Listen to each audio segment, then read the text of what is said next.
Kanchipuram వకుడా silks నాణ్యత మా ప్రాధాన్యత. మదీనాగూడ, మియాపూర్, హైదరాబాద్ లో త్వరలో శుభారంభం.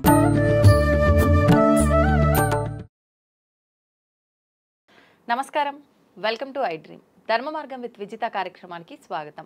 ప్రస్తుతం మనతో పాటు ఉన్నారు ప్రముఖ జ్యోతిష పండితులు, ఆధ్యాత్మికవేత్త సుభాష్ శర్మ గారు. ఇప్పుడు గురువు గారితో మాట్లాడి మరిన్ని విషయాలు తెలుసుకునే ప్రయత్నం చేద్దాం.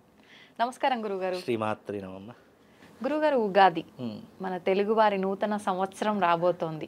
మనకు ఉగాది అనగానే ఉగాది పచ్చడి, ఎలాగో పంచాంగ శ్రవణం, నవనాయకుల ఫలితాలు ఏ రకంగా ఉన్నాయి గురుగారు? నవనాయకుల ఫలితాలు ఈ సంవత్సరము రాజు సూర్యుడు అయ్యాడు కాబట్టి, సూర్యుడు రాజుగా ఉన్నటువంటి కారణం చేత విపరీతమైనటువంటి ఎండలు, విపరీతమైనటువంటి వడదెబ్బలు, అలాగే ఈ సంవత్సరం ఎర్రటి ధాన్యాలు విపరీతంగా పెరిగేటటువంటి లక్షణాలు ఏర్పడతాయి.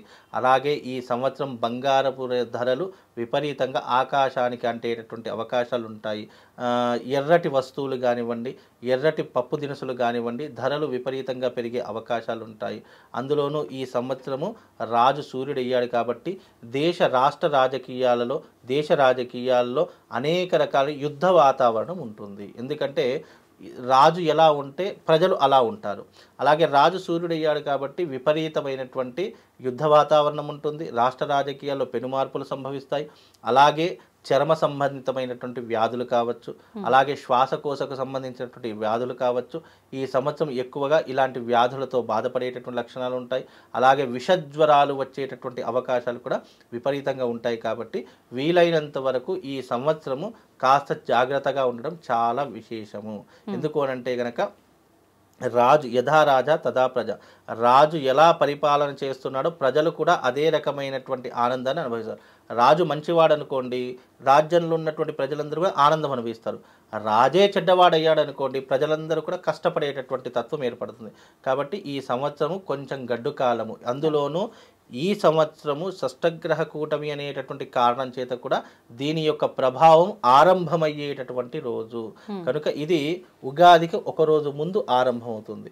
కాబట్టి ఈ అమావాస్య ఆరంభమైనటువంటి రోజు కాబట్టి దీని యొక్క ప్రభావము తప్పకుండా భూమి మీద, నేచర్ మీద, అంటే వాతావరణం మీద, అలాగే ప్రకృతి మీద, మనిషి మీద, భూమి మీద తప్పకుండా దీని యొక్క ప్రభావం అనేటటువంటిది ప్రారంభమవుతుంది.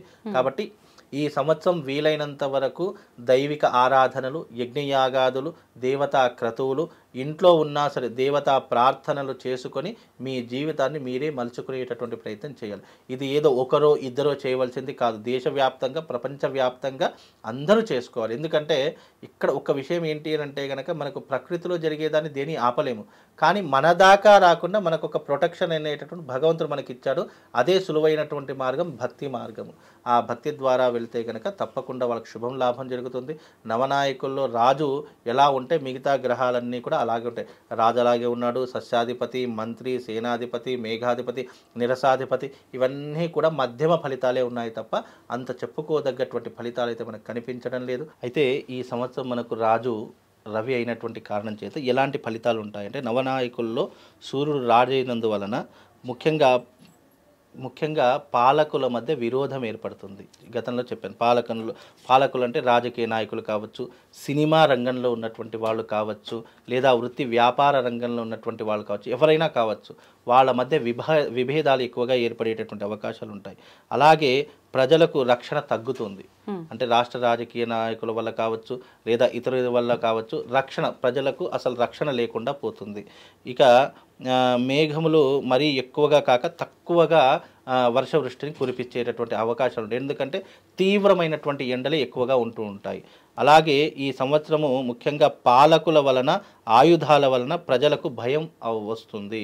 రాజకీయ నాయకుల వల్ల కావచ్చు, ఆయుధాలు తయారు చేసే వల్ల కావచ్చు, ఉగ్రవాదుల వల్ల కావచ్చు, విపరీతమైనటువంటి భయాందోళన ఏర్పడేటటువంటి లక్షణాలు ఈ సంవత్సరం ఏర్పడుతూ ఉంటాయి. అలాగే ఈ సంవత్సరము దొంగల భయాలు పెరిగిపోతాయి, దొంగతనాలు ఎక్కువగా జరిగిపోతూ ఉంటాయి. అలాగే ఈ సంవత్సరం దొంగతనాలతో పాటు భయాందోళన పెరిగిపోతాయి, ప్రాణభీతి పెరిగిపోతూ ఉంటుంది. ప్రజలు ప్రాణాలు అరచేతిలో పట్టుకొని పరిగెత్తేటటువంటి సమయం ఏర్పడుతూ ఉంటుంది. కాబట్టి ఈ సంవత్సరం దొంగల భయాలు కూడా ఎక్కువగా పెరిగిపోతూ ఉంటాయి, దొంగతనాలు ఎక్కువగా జరిగేటటువంటి అవకాశాలు ఉంటాయి. కాబట్టి పోలీస్ శాఖ వారు చాలా జాగ్రత్తగా ఉండాలి, అలర్ట్గా ఉండాలి. అలాగే ఈ సంవత్సరం అగ్ని ప్రమాదాలు కూడా విపరీతంగా జరుగుతాయి. ఎందుకంటే రాజు అగ్నితత్వకారకుడు. సూర్యుడు అంటేనే మండే అగ్నిగోళం అని అంటూ ఉంటాం. కాబట్టి దాని ద్వారా సూర్యుడు రాజు అయినటువంటి కారణం చేత అగ్ని ప్రమాదాలు విపరీతంగా జరిగేటటువంటి అవకాశాలు కూడా ఈ సంవత్సరం ఏర్పడుతూ ఉంటాయి. కాబట్టి వీలైనంత వరకు జాగ్రత్తగా ఉండేటటువంటి ప్రయత్నం చేయాలి. అలాగే ఈ సంవత్సరము చంద్రుడు మంత్రి, రాజు ఎలాగో సలహా ఇచ్చేటట్టు మంత్రి వర్గం కూడా అలాగే ఉంటుంది. కాబట్టి మంత్రి చంద్రుడు అయినటువంటి కారణం చేత ముఖ్యంగా మంత్రిగా ఉంటే వర్షాలు పుష్కలంగా కురుస్తాయి, అన్ని విధాలైన పంటలు పండుతాయి, ప్రజాక్షేమం ఆరోగ్యం లభిస్తాయి, అందరూ సుఖంగా జీవిస్తూ ఉంటారని చెప్పేసి మంత్రి ద్వారా తెలుసుకోవచ్చు. రాజు ఎంత చెడ్డవాడైనా కొన్నిసార్లు మంత్రి మాట వింటూ ఉంటాడు. మంత్రి ఏ మాట చెప్తే రాజు కొన్నిసార్లు ఆ మాటను ప్రభావితం చేస్తాడు. రాజు ఒకవేళ నీచుడైనటువంటి వాడైనా సరే కొన్నిసార్లు మంత్రి ద్వారా కూడా మనకు కొంచెం రాజసుభిక్షం అనేటటువంటి ఏర్పడుతుంది. కాబట్టి మనకు చంద్రుడు మంత్రి అయినటువంటి కారణంగా వర్షాలు కొద్దిగా బాగానే కురుస్తూ ఉంటాయి. అలాగే ముఖ్యంగా సూర్యుడు సేనాధిపతిగా ఉంటే పరిపాలకుల మధ్య కూడా కలహాలు ఉంటాయి. సూర్యుడు కూడా సేనాధిపతి కూడా సూర్యుడే అయినాడు కాబట్టి దానివల్ల కలహాలు ఏర్పడుతూ ఉంటాయి, యుద్ధాలు సంభవిస్తూ ఉంటాయి. మన దేశానికి కానీ పరాయి దేశాలకు కానీ యుద్ధాలు సంభవించే అవకాశం కానీ, లేదా మన దేశంలో యుద్ధ వాతావరణం మేల్కోవడం కానివ్వండి, ఇలాంటివి ఎక్కువగా జరిగేటటువంటి అవకాశం ఉంటుంది. అలాగే ముఖ్యంగా వాయు ప్రభావం వలన వర్షం తక్కువగా కురుస్తుంది. ఎర్రని వర్ణము గల ధాన్యాలు పుష్కలంగా పండుతాయి. మనకు ఎర్రటి వస్తువులు, ఎందుకంటే సూర్యుడు యొక్క తేజస్సు ఎరుపు రంగులో ఉంటుంది కాబట్టి ఈ సంవత్సరం రాజు అతడే కాబట్టి ఆయనకు సంబంధించిన కలర్లో ఉన్నటువంటి రంగులు ఎరుపు కాబట్టి ఎర్రటి ధాన్యములు కానివ్వండి, ఎర్రటి వస్త్రములు కానివ్వండి, ఎర్రటి పదార్థంలో ఉన్నటువంటి ఏదైనా సరే ఈ సంవత్సరం అధిక ధరలు పండుతాయి. అధిక ధరలతో మనకు చాలా చక్కగా ఉంటాయి, పుష్కలంగా కనిపిస్తాయి. అదే రకంగా ఈ సంవత్సరము గురువు బృహస్పతి సస్యాధిపతి అయినటువంటి కారణము చేత ముఖ్యంగా యవలు, గోధుమలు, శనగలు బాగా పండుతాయి. గురుడు సస్యాధిపతి కాబట్టి పండేటటువంటి పంటలు ఈ సంవత్సరం ఎవరైనా పంటలు వేయాలి అని అనుకుంటే కనుక ముఖ్యంగా యవలు కానీ, గోధుమలు కానీ, శనగలు కానీ ఈ సంవత్సరం పంట వేసుకుంటే బాగా పండుతాయి. అలాగే ముఖ్యంగా పసుపు కూడా బాగానే పండుతుంది.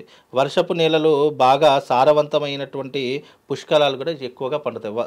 సారవంతమైనటువంటి నేలలు ఇలాంటి పంటలు వేస్తే కనుక తప్పకుండా పుష్కలమైనటువంటి లాభాలు వస్తాయి. ఈ సంవత్సరం అలాంటి పంటలు వేసుకోండి. ఇక ముఖ్యంగా కుజుడు ధాన్యాధిపతి కావడం వలన ముఖ్యంగా ఏమవుతుందంటే ముల్లంగుల ధాన్యాధిపతి కుజుడు కావడం చేత ముల్లంగుల ధాన్యాలు కానీ, వరి, యవలు, రాగులు మొదలైనవి కాకుండా స్వల్ప ధాన్యాలు కూడా, చిరుధాన్యాలు, జొన్నలు, సజ్జలు బాగా పండుతాయి. అలాగే ఎర్రటి మట్టి భూములు సంపూర్ణంగా ఫలితాలు ఇస్తాయి. ఎర్రటి మట్టి భూములు ఎవరికైనా ఉంటే సంపూర్ణమైనటువంటి ఫలితాలు కూడా అందజేస్తాయి. అలాగే ముఖ్యంగా సూర్యుడు కూడా అర్ఘ్యాధిపతి అయినటువంటి కారణం చేత అన్ని వస్తువుల ధరలు తగ్గి ప్రజలకు అందుబాటులోకి వస్తాయి. ఏదైనా ధరలు పెరిగేటటువంటి లక్షణాలు ఉంటే కనుక కొద్దిగా తగ్గుముఖం పట్టి నిత్యావసర వస్తువులు తగ్గుముఖం పట్టేటటువంటి లక్షణాలు కూడా ఉంటూ ఉంటాయి. అలాగే ఈ సంవత్సరము వర్షము అతి తక్కువగా ఉంటుంది. ముఖ్యంగా ఎందుకంటే రాజు సూర్యుడు అయినటువంటి కారణం చేత మనం ఒక్కొక్కసారి వర్షం పడేటటువంటి లక్షణాలు ఏర్పడినప్పటికీ కూడా అవి ఆగిపోయేటటువంటి సూచనలు కనిపిస్తూ ఉంటాయి. అలాగే ప్రజలకు ఆకలి సంబంధ రోగాలు కలుగుతాయి. ముఖ్యంగా ఉదర సంబంధితమైనటువంటి వ్యాధులు కానివ్వండి, ఆకలితో కూడుకున్నటువంటి వ్యాధులు కానివ్వండి ఎక్కువగా జరిగేటటువంటి అవకాశాలు ఉంటాయి. అలాగే పరిపాలకులు కలహాలతో చిక్కుకుంటారు. పరిపాలకులు దేశాన్ని పరిపాలించే వాళ్ళు కావచ్చు, ప్రపంచాన్ని పరిపాలించే వాళ్ళు కావచ్చు, అలాగే రాష్ట్రాన్ని పరిపాలించేటటువంటి వాళ్ళు కావచ్చు, వాళ్ళందరికీ కూడా కలహాలు అంటే గొడవలు అనేటటువంటి విపరీతంగా ఏర్పడుతూ ఉంటాయి. ముఖ్యంగా ఇక సూర్యుడు మేఘాధిపతి కూడా సూర్యుడే అవుతూ ఉన్నాడు కాబట్టి మేఘాధిపతి సూర్యుడు అయినచో పంటలు తక్కువగా పండుతాయి, ప్రజలు అధిక భయాన్ని పొందుతారు, వర్షములు అలాగే ఖండములుగా అప్పుడప్పుడు కురుస్తాయి. అంటే వర్షాలు కూడా అప్పుడప్పుడు మాత్రమే కురుస్తాయి. ఎర్రని వర్ణము గల ధాన్యాలు దిగుబడి బాగా ఉంటుంది. ఎర్రటి వస్తువులు ధాన్యాలు కానీ దిగుబడి బాగా ఉంటుంది. అలాగే వాటికి వచ్చే లాభాలు కూడా అదే రకంగా ఉంటూ ఉంటాయి. అలాగే శని రసాధిపతి అయినటువంటి కారణం చేత ఈ సంవత్సరము నూనె, బెల్లము, తేనె వంటి సర్వవిధ రసజాతి వస్తువులు ధరలను కోల్పోతాయి. అంటే ధరలు తగ్గేటటువంటి వస్తువులలో ముఖ్యంగా ఉన్నటువంటి వస్తువులు ఏంటి అంటే కనుక నెయ్యితో కూడుకున్నటువంటి వస్తువులు ధరలు తగ్గిపోతాయి. అలాగే నూనెతో ఉన్నటువంటి వస్తువులు తగ్గిపోతాయి. బెల్లముతో ఉన్నటువంటి వస్తువులు ఏవైతే ఉన్నాయో బెల్లం ధరలు కూడా తగ్గిపోతూ ఉంటాయి. అలాగే తేనెతో కూడుకున్నటువంటివి కానీ తేనెకి సంబంధించిన వస్తువులు కానీ అవి కూడా ధరలు కోల్పోయేటటువంటి అవకాశం ఉంటుంది. కనుక అతి తక్కువ ధరకు చేరుకుంటాయి. కాబట్టి ఈ యొక్క బిజినెస్ చేసేటటువంటి వాళ్ళు కాస్త జాగ్రత్తగా ఉంటే సరిపోతుంది. అలాగే బుధుడు నిరసాధిపతి బుధుడు అయినటువంటి కారణం చేత ఎలాంటి ఫలితాలు ఉంటాయి ఈ సంవత్సరం అంటే గనక, ముఖ్యంగా బుధుడు నిరసాధిపతి అగుట వలన గరుడపచ్చ మనులు గరుడపచ్చ మనులు అంటే బుధుడికి సంబంధించినటువంటి రత్న జాతి అది. కాబట్టి ఆ రత్నాలకు సంబంధించినటువంటి ఇదంతా కూడా అధికమంతా లభిస్తాయి. అనేక రకాల ధాన్యాలు బాగా పండి అన్ని విధాల జనులకు సమృద్ధిని కలిగిస్తాయి. అంటే ఈ యొక్క పచ్చటి రంగులో ఉన్నటువంటి ధాన్యాలు కావచ్చు, లేదా పచ్చటి రంగులో ఉన్నటువంటి స్టోన్స్ కావచ్చు, ఇవి అధికంగా ఈ సంవత్సరం మనకు లభిస్తాయి. అధికంగా లభించినటువంటి వాటికి ఏమవుతుందంటే ధరలు తగ్గుతాయి. కాబట్టి అవి అధికంగా ఈ సంవత్సరం ఉంటూ ఉంటాయి. ముఖ్యంగా ఈ సంవత్సరం మరియు ఈ యొక్క నవనాయకులు ఈ రకమైనటువంటి ఫలితాలు అంటే ఈ సంవత్సరము సూర్యుడు ముఖ్యంగా సేనాధిపతి సూర్యుడే, మళ్ళీ రాజు సూర్యుడే, అలాగే ఈ యొక్క సస్యాధిపతి అలాగే అర్ఘ్యాధిపతి కూడా సూర్యుడే. అంటే ఇక్కడ 4 పాలకుడు ఎవరు అంటే సూర్యుడే. 4 నవనాయకుల్లో 4 యొక్క పాలన ఎవరు చూసుకుంటున్నారంటే సూర్యుడు చూసుకుంటున్నాడు. కాబట్టి ఈ సంవత్సరము సూర్యుడి యొక్క తేజస్సు, సూర్యుడి యొక్క దృష్టి భూమి మీద విపరీతంగా ఏర్పడుతుంది. కాబట్టి సూర్యుడి యొక్క తత్వం ఏంటి అంటే గనక ఎండలు మండేలా వేడులు ఎక్కువగా చేసేటటువంటి వాడు, వర్షాలు తక్కువగా కురిపించేటటువంటి వాడు, ఎర్రటి ధాన్యపు వస్తువులను విపరీతంగా ధరలు ఆకాశానికి అంటించేటటువంటి వాడు, అలాగే ఈ సంవత్సరం స్కిన్ ఎలర్జీలు రావడము, విష జ్వరాలు రావడము, ఆరోగ్యం సహకరించకపోవడము, ఇలాంటివి ఎక్కువగా జరిగేటటువంటి లక్షణాలు ఈ సంవత్సరం ఉంటాయి. అలాగే ఈ సంవత్సరం ప్రేమ వివాహాలే విపరీతంగా జరుగుతాయి. పెద్దలు గుర్తించినటువంటి వివాహాలు చాలా తక్కువ శాతంలో జరుగుతాయి. అందులోనూ ఈ సంవత్సరం కరువు కాటకాలు పెరిగిపోతాయి. ముఖ్యంగా రాష్ట్ర రాజకీయ భవిష్యత్తు, అలాగే వాళ్ళు చేసేటటువంటి చర్యలు ఏవైతే ఉన్నాయో, వాళ్ళు తీసుకునేటటువంటి ఈ యొక్క విధానాలు ఏవైతే ఉన్నాయో అవి ప్రజల మీద భారాన్ని పెంచేటటువంటి లక్షణాలు ఈ సంవత్సరం నవనాయకుల ఫలితం వల్ల కలుగుతాయి. ధాన్యాది వస్తువులు అనేటటువంటి తగ్గుతూ పెరుగుతూ వస్తూ ఉంటాయి. కాబట్టి అవి ప్రతి సంవత్సరం పెరుగుతూ తగ్గుతూ వచ్చేటటువంటి సర్వసాధారణంగా జరుగుతాయి. కాబట్టి ఈ సంవత్సరం మనకి ఏంటంటే ముఖ్యమైనటువంటి ఎఫెక్ట్ రాష్ట్ర రాజకీయ నాయకుల వల్ల, దొంగల వల్ల, అలాగే అగ్ని ప్రమాదాల వల్ల ఇబ్బందులు జరిగేటటువంటి లక్షణాలు ఎక్కువగా కనిపిస్తాయండి. ఏ రంగాల వాళ్ళకి ఎక్కువగా రాణించే అవకాశం ఉందంటారు గురుగారు ఇప్పుడు ఉగాది తర్వాత? ఉగాది తర్వాత అంటే ఏ రాసుల వారికి రాణించేటటువంటి, మామూలుగా ఇప్పుడు ఇందాక మీరు రాజకీయం గురించి చెప్పారు, అలానే మీడియా కావచ్చు, ఇప్పుడు వ్యవసాయం ఎలా ఉందో చెప్పారు, అలా ఏ రంగాల వాళ్ళకి ముఖ్యంగా ఈ సంవత్సరము ఏ రంగంలో ఉన్నటువంటి వారికి అంటే సినిమా రంగంలో ఉన్నటువంటి వాళ్ళు చాలా రాణించేటటువంటి లక్షణాలు ఉన్నాయి. అలాగే వ్యవసాయ రంగంలో ఉన్నటువంటి వారు వాళ్ళు వేసేటటువంటి వరి కంటే ఎక్కువ మీరు జిగురు పదార్థాలతో ఉన్నటువంటి పదార్థాలు ఎక్కువగా వేసేటటువంటి ప్రయత్నం చేయండి. ముఖ్యంగా సోయా కానివ్వండి, లేదు అని అంటే సన్ఫ్లవర్ కానివ్వండి, అలాగే ఈ యొక్క నువ్వులు కానివ్వండి, ఇలాంటి పదార్థాలను ఎక్కువగా మీరు విక్రయ ప్రదేశాలు చేసేటటువంటి పనులు పెట్టుకోండి. తప్పకుండా దాంట్లో లాభం కలుగుతుంది. అందులోనూ ఈ సంవత్సరం ముఖ్యంగా అత్యధిక లాభాలు వచ్చేటటువంటి పప్పు దినుసులలో అత్యధిక లాభాలు ఆ రంగం వారికి తప్పకుండా, పప్పుల వ్యాపారాలు చేసే వాళ్ళు ఉంటారు కదా, అలాంటి వారికి తప్పకుండా ఈ సంవత్సరము శుభ ఫలితాలు ఉన్నాయి. కాబట్టి వాళ్ళందరికీ కూడా శుభ లాభం కలుగుతుందండి. వ్యక్తిగతంగా అంటే మామూలుగా కొన్ని రాసుల వారికి ఉగాది తర్వాత రాజయోగం పట్టబోతుందంటారు, కొన్ని రాసుల వాళ్ళకి చాలా ఇబ్బంది ఉందంటారు, కొన్ని రాసుల వారికి మధ్యస్థంగా అంటారు. అలాంటి రాసుల వారు ఎవరైనా ఉన్నారా ప్రత్యేకించి? ముఖ్యంగా ఈ సంవత్సరం గనక చూసుకున్నట్టయితే అమ్మా, ముఖ్యంగా ఈ సంవత్సరం అదృష్టం ఉన్నటువంటి రాశి మొట్టమొదటి రాశి వృషభ రాశి. వృషభ రాశి వారు ఈ సంవత్సరం చాలా అదృష్టవంతులు అని చెప్పుకోవచ్చు. ఎందుకంటే గురువు 2వ స్థానంలోను, శని 11వ స్థానంలోను, రాహు 11వ స్థానంలోను. 11వ స్థానం శనికి రాహులకు చాలా అద్భుతమైనటువంటి స్థానం. ఆ స్థానంలో శని రాహులు ఉంటే శుభ ఫలితాలను ఎక్కువగా ఇస్తారు. కాబట్టి శుభ ఫలితాలు ఎక్కువగా ఉంటాయి. అందులో 2వ స్థానంలో గురు సంచారం అనేటటువంటి ఆర్థిక పరమైనటువంటి అంశాలకు చాలా పెట్టింది పేరు. కాబట్టి ఆర్థిక పరంగా గురువు 2వ స్థానంలో ఉన్నాడు. కాబట్టి వీళ్ళకు 3 గ్రహాలు చాలా అద్భుతంగా ఈ సంవత్సరం ఫలితాన్ని అందజేస్తాయి. కాబట్టి వృషభ రాశి వారికి పట్టిందల్లా బంగారం అవుతుంది, ముట్టుకున్న పనల్లా కూడా విజయవంతం విజయవంతమవుతుంది. చేసే ప్రతి కార్యాచరణలో కూడా చక్కనైనటువంటి లాభాలు సంపాదిస్తారు. ఈ సంవత్సరం ఆస్తులు కొనుగోలు చేసుకోవడం, బంగారం కొనుగోలు చేసుకోవడం, విశేషంగా వాళ్ళ ఇంటి అందు శుభకార్యాలు ఆచరించడం ఇలాంటివి తప్పకుండా ఆచరిస్తూ ఉంటారు. కాబట్టి వృషభ రాశి వారు చాలా అదృష్టవంతులు అని చెప్పుకోవచ్చు. మీరు ఏదైనా పెట్టుబడి పెట్టాలి అని అనుకుంటే కనుక బంగారం మీద పెట్టుబడి పెట్టండి. ఎందుకంటే బంగారం మీద పెట్టుబడి పెడితే అది రానున్న కాలంలో తప్పకుండా ₹1,00,000 అయ్యేటటువంటి అవకాశం. గత సంవత్సరంలో ఉగాదప్పుడు అంటే దాదాపుగా 60,000 ఉన్నటువంటి బంగారము ఆదేలు వచ్చే బంగారం ఆకాశానికి అంటుతుంది. తప్పకుండా బంగారం మీద ఇన్వెస్ట్మెంట్ చేయమని చెప్పాను. ఈ రోజున మనం చెప్పుకునేటటువంటి సమయానికి ఈ రోజున బంగారం 90,000 అయ్యింది. అంటే దాదాపుగా 60 నుంచి 90,000 అంటే దాదాపు 30,000 పెరిగింది. అంటే తులానికి 30,000 పెరిగింది అని అంటే కనుక 10 తులాలు కొన్నటువంటి వాడికి 3 లక్షలు పెరిగింది. కాబట్టి ఎప్పుడైనా సరే బంగారం మీద ఇన్వెస్ట్మెంట్ చేయండి. బంగారం, భూమి మీద ఈ రెండుటి మీద ఇన్వెస్ట్మెంట్ చేసినటువంటిది ఏదైనా కూడా తప్పకుండా పెరిగే అవకాశం ఉంటుంది తప్ప తరగదు. కాబట్టి ఈ రెండుటి మీద మీరు తప్పకుండా మీరు ఈ యొక్క పెట్టుబడి అనేటటువంటి పెట్టండి. ఇక వృషభ రాశి టాప్ పొజిషన్ అని చెప్పాను. ఇక తదుపరి రాశి ఏంటి అని అంటే గనక ముఖ్యంగా తదుపరి రాశి తులారాశి. తులారాశి వారికి కూడా గురువు 9వ స్థానంలోను, శని 6వ స్థానంలో సంచరిస్తున్నారు. కాబట్టి తులారాశి వారికి కూడా ఈ సంవత్సరం చాలా అద్భుతమైనటువంటి యోగం ఏర్పడుతుంది. ముఖ్యంగా ఈ సంవత్సరం అద్భుతమైనటువంటి రాశులను కేవలం 3 ఉన్నారు. ఒకటి వృషభం, 2 తుల, ఇక 3వది వచ్చేసరికి కుంభం. ఈ 3 రాశుల వారికి ఈ సంవత్సరం చాలా అద్భుతమైనటువంటి యోగం ఉంది అని చెప్పుకోవచ్చు.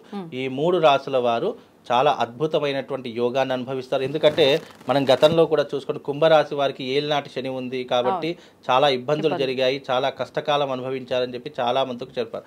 కానీ ఈ సంవత్సరము కుంభరాశి వారికి అదృష్ట యోగం. ఎందుకు అని అంటే గనక కుంభరాశి వారికి చూసుకుంటే 5వ స్థానంలో గురు సంచారము, అలాగే 2వ స్థానంలో శని సంచారం అనేటటువంటిది నడుస్తుంది. కాబట్టి కుంభరాశి వారికి కూడా ఈ సంవత్సరం చాలా అద్భుతమైనటువంటి యోగం అని చెప్పుకోవచ్చు. అందులోనూ తులారాశి, వృషభ రాశి, కుంభరాశితో పాటు ముఖ్యంగా ఈ సంవత్సరము సింహరాశికి కూడా గురువు 11వ స్థానంలో సంచరిస్తున్నాడు. కాకపోతే 8వ స్థానంలో శని సంచారం, 8వ శని నడుస్తుంది.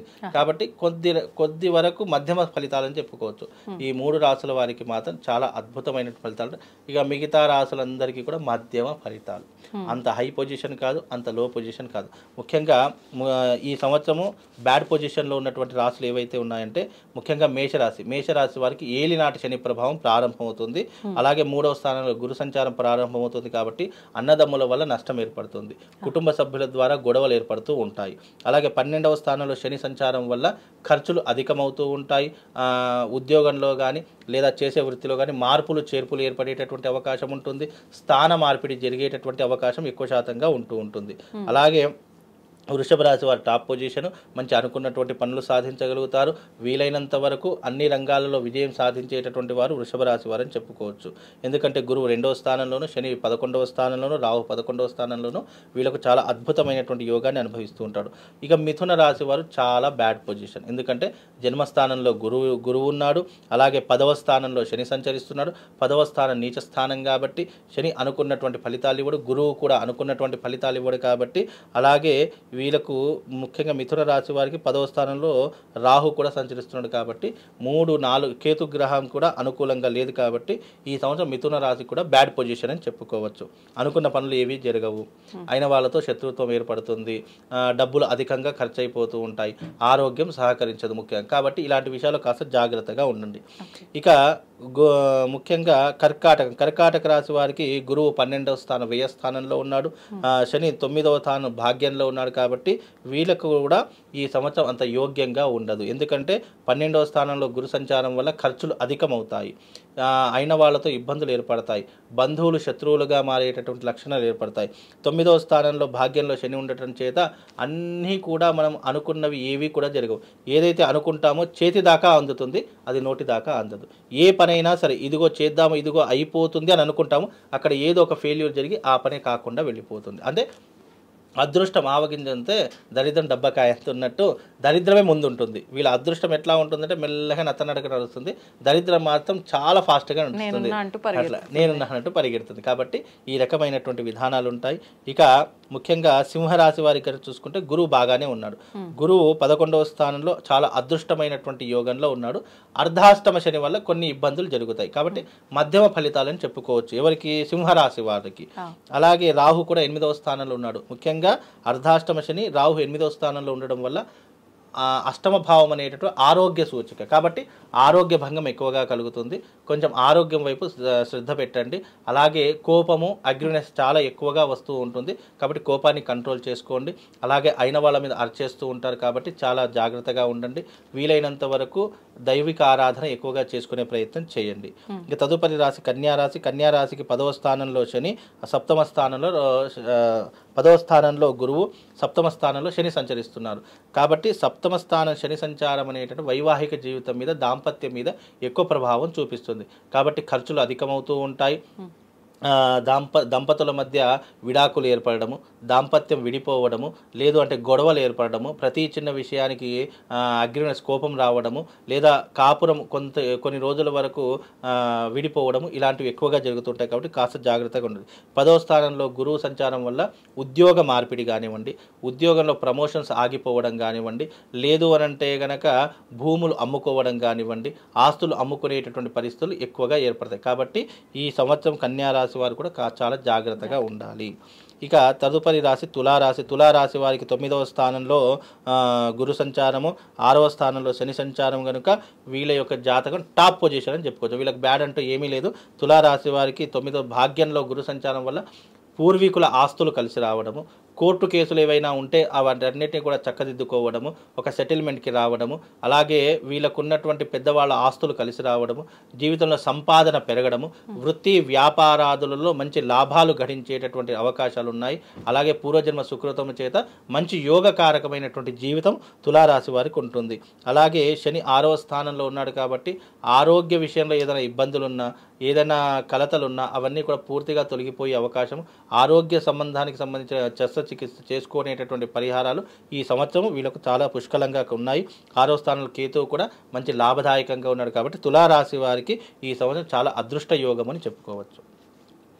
ఇక వృశ్చిక రాశి. వృశ్చిక రాశి వారికి ఏంటి అంటే కనుక గురువు 8వ స్థానంలోను, శని 5వ స్థానంలో ఉన్నాడు. గురువు అష్టమంలో ఉండడం కారణం చేత వృశ్చిక రాశి వారికి ఏంటి అంటే ఆర్థికపరమైన ఇబ్బందులు వస్తాయి, ఆరోగ్యపరమైనటువంటి ఇబ్బందులు వస్తాయి. ముఖ్యంగా వీళ్ళు రాష్ట్ర రాజకీయ నాయకులు అయ్యి ఉంటే కనుక పదవీ గండం ఏర్పడుతూ ఉంటుంది. సినిమా రంగంలో ఉన్నటువంటి వాళ్ళకి అవకాశాలు చేజారిపోయేటటువంటి అవకాశాలు ఉంటాయి. అంటే చేతి దాకా అందించినటువంటి నోటి దాకా అందకుండా వెళ్ళిపోతుంది. ముఖ్యంగా అవకాశాలు చేజారిపోయేటటువంటి లక్షణాలు ఉంటూ ఉంటాయి. 5వ స్థానంలో శని సంచారం వల్ల కుటుంబంలో ఉన్నటువంటి పుత్రుల వల్ల కానీ, బిడ్డల వల్ల కానీ, పుత్రికల వల్ల కానీ, అంటే అమ్మాయిల వల్ల కానీ, అబ్బాయిల వల్ల కానీ, వాళ్ళ సంతానం వల్ల కొన్ని ఇబ్బందులు జరిగేటటువంటి లక్షణాలు ఏర్పడతాయి. ఆ ప్రభావం తల్లిదండ్రుల మీద పడేటటువంటి అవకాశం ఎక్కువగా ఉంటుంది. కాబట్టి ఈ సంవత్సరం వృశ్చిక రాశి వారు చాలా జాగ్రత్తగా ఉండాలి.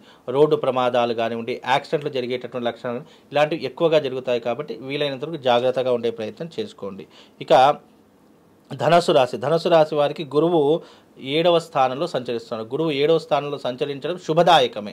అంటే వ్యాపార సంబంధమైనటువంటి విషయాల్లో కావచ్చు, కుటుంబ వ్యవహారాలలో కావచ్చు, చికాకులు ఉంటే వాటన్నిటినీ కూడా పరిష్కరించుకోవడానికి ఈ సంవత్సరం చాలా అద్భుతమైనటువంటి యోగం అని చెప్పుకోవచ్చు. ఆర్థిక పరంగా ఇన్ని రోజులు పడుతున్నటువంటి సమస్యలు అన్నీ కూడా దూరం అయిపోతాయి. డబ్బులు సంపాదించడానికి, డబ్బును పెంచుకోవడానికి ఈ సంవత్సరం చాలా కష్టపడేటటువంటి దాంట్లో ఈ యొక్క ధనుసు రాశి వారు ఉన్నారు. కానీ అర్ధాష్టమ శని నడుస్తుంది వీళ్ళకు. ఈ అర్ధాష్టమ అంటే చతుర్థంలో శని సంచారం వల్ల ఏమవుతుంది అంటే కనుక ఆరోగ్య భంగం ఏర్పడము, లేదు అంటే కుటుంబంలో కలతలు ఏర్పడము, లేదు అనంటే కనుక వాళ్లకు సహజ సిద్ధంగా స్నేహితులతో కానీ, బంధువులతో కానీ విరోధం ఏర్పడేటటువంటి లక్షణాలు ఉంటాయి. ఈ ఉమ్మడిగా వ్యాపారం పార్ట్నర్షిప్లో బిజినెస్ చేసేటటువంటి వాళ్ళకు మాత్రం కాస్త గడ్డు కాలము అని చెప్పుకోవచ్చు. ఎవరికి? ధనుస్సు రాశి వారికి. కనుక ధనుస్సు రాశి వారు శని బాగా లేడు కాబట్టి వీలైనంత వరకు శని ఆరాధన చేసుకునే ప్రయత్నం చేయండి. ఇక తదుపరి రాశి మకర రాశి. మకర రాశి వారికి ఏంటి అని అంటే 6వ స్థానంలో గురు సంచారము, 3వ స్థానంలో శని సంచారము, రాహు సంచారం కూడా 3వ స్థానంలో నడుస్తుంది. కాబట్టి గురు బలం వీళ్ళకు అనుకూలంగా లేదు. కాకపోతే శని రాహు ఇద్దరు కూడా అనుకూలంగా ఉన్నారు కాబట్టి విదేశీ ప్రయాణాలు చేస్తారు. ముఖ్యంగా విదేశీ ప్రయాణాలతో పాటు కొత్త వాళ్ళ పరిచయాలు ఏర్పడుతూ ఉంటాయి. అలాగే ఇతర స్త్రీలతో శారీరక సంబంధం ఏర్పరచుకుంటారు. అలాగే కుటుంబ జీవితంలో గురువు బాగా లేడు కాబట్టి కుటుంబ జీవితంలో ఏంటి అని అంటే కనుక మనస్పర్ధలు వచ్చే అవకాశము, కుటుంబం విడిపోయేటటువంటి అవకాశం, భార్యాభర్తల మధ్య వైరం ఏర్పడేటటువంటి అవకాశం ఏర్పడుతుంది. డబ్బు కొరత విపరీతంగా ఏర్పడుతుంది.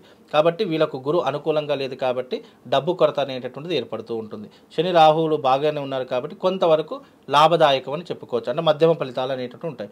ఇక కుంభరాశి వారికి అయితే ఈ సంవత్సరం చాలా అద్భుతమైనటువంటి యోగం అని చెప్పుకోవచ్చు. పంచమ స్థానంలో గురు సంచారము, ద్వితీయ స్థానంలో శని సంచారము, ద్వితీయ స్థానంలో రాహు సంచారం. దీని ద్వారా అంటే కుంభరాశి వారికి గురువు అనుకూలంగా ఉన్నాడు అనుకోండి, శని యొక్క ప్రభావము రాహు యొక్క ప్రభావం తగ్గుముఖం పడుతుంది. అంటే అంత హై రేంజ్లో కష్ట నష్టాలను కలిగించడు.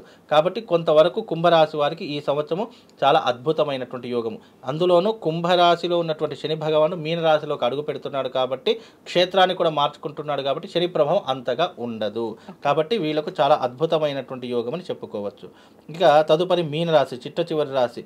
మీనరాశిలో గురువు 4వ స్థానంలోను, అలాగే శని జన్మస్థానంలో అంటే మీనరాశిలోని శని సంచరిస్తున్నాడు కాబట్టి ఆరోగ్య భంగము, ఆస్తి నష్టము, లేదు అని అంటే కనుక అయిన వాళ్ళతో విరోధం ఏర్పడము, విందులు వినోదాల్లో ఎక్కువగా పాలు పంచుకోవడము, పోలీస్ స్టేషన్ వ్యవహారాదులు చిక్కులు చికాకుల్లో ఇబ్బందులు పడడము, కోర్టు కేసులో విపరీతంగా వెళ్ళడము, ఇలాంటివి ఎక్కువగా జరిగేటటువంటి అవకాశము మీనరాశి వారికి ఏర్పడబోతుంది. కాబట్టి 12 రాశుల వారికి ఈ సంవత్సరం 3 రాశుల వారికి అద్భుతమైనటువంటి యోగము, 4 రాశుల వారికి మధ్యమమైనటువంటి యోగములు, ఇక మిగతా రాశులకి అధమ ఫలితాలు. ఎప్పుడైనా సంవత్సర కాలంలో 3 ఫలితాలు ఉంటాయి. టాప్ పొజిషన్లో ఉన్నటువంటివి, మధ్యమ స్థానంలో ఉన్నటువంటివి, ఇక అధమ స్థానం బ్యాడ్ పొజిషన్లో ఉన్నటువంటివి 3 ఫలితాలు ఉన్నాయి. కాబట్టి ఈ సంవత్సరము నవనాయకుల యొక్క ఫలితాలు, రాశి ఫలితాలు ఈ రకంగా ఉన్నాయమ్మా. ధన్యవాదాలు గురుగారు. శ్రీవార్త.